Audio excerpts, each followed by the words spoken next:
एक, अंतरिक्ष में गगनयान मिशन की तैयारी पूरी। इसरो ने गगनयान मिशन के लिए क्रू एस्केप सिस्टम का अंतिम परीक्षण सफलतापूर्वक किया। मिशन 2025 के अंत तक मानव को अंतरिक्ष में भेजेगा। इससे भारत अमेरिका, रूस और चीन के बाद चौथा देश बनेगा। 2. भारत बांग्लादेश के बीच ऊर्जा समझौता। भारत ने बांग्लादेश को 600 मेगावाट बिजली आपूर्ति का समझौता किया।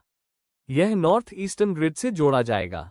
इससे द्विपक्षीय संबंध और मजबूत होंगे।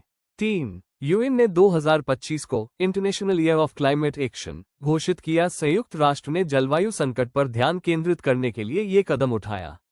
देशों को 2030 लक्ष्यों में तेजी लाने को कहा गया। भारत ने इस फैसले का स्वागत किया। 4. नई शिक्षा नीति 2025 का मसौदा तैयार। शिक्षा मंत्रालय ने स्कूली पाठ्यक्रम में AI और डिजिटल कौशल जोड़ने का प्रस्ताव रखा। बोर्ड परीक्षाओं का पैटर्न भी बदलने की तैयारी। अगले सत्र से इसे लागू किया जाएगा। 5. बेरोजगारी दर में गिरावट। CMI की ताज़ा रिपोर्ट में जून 2025 में बेरोजगारी दर 6.8% दर्ज हुई। पिछले महीने ये 7.2% थी। ग्रामीण रोजगार योजना का योगदान प्रमुख रहा। 6. भारत चीन सीमा वार्ता फिर शुरू। दोनों देशों के सैन्य कमांडर 20वें दौर की बातचीत में मिले। पूर्वी लद्दाख विवाद का समाधान खोजने पर जोर।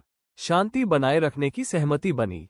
7. हू ने निपाह वायरस वैक्सीन का परीक्षण शुरू किया। केरल के केस बढ़ने के बाद हू ने फेज 1 ट्रायल की घोषणा की।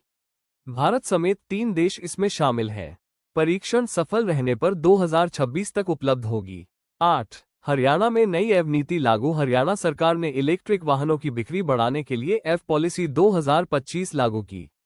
एव चार्जिंग स्टेशन पर सब्सिडी और रोड टैक्स में छूट दी जाएगी। इससे पर्यावरण संरक्षण और निवेश को बढ़ावा मिलेगा। 9. टोक्यो में G7 जलवायु शिखर सम्मेलन। G7 देशों ने 2035 तक कार्बन उत्सर्जन 60% घटाने का लक्ष्य तय किया। भारत ने पर्यवेक्षक के तौर पर भाग लिया। विकासशील देशों को वित्तीय सहायता का वादा। 10. टेस्ला ने भारत में पहला मैन्युफैक्चरिंग प्लांट शुरू किया। प्लांट गुजरात में स्थापित हुआ। 20,000 करोड़ का निवेश और 30,000 नौकरियां संभावित। इलेक्ट्रिक वाहन उत्पादन में तेजी आएगी।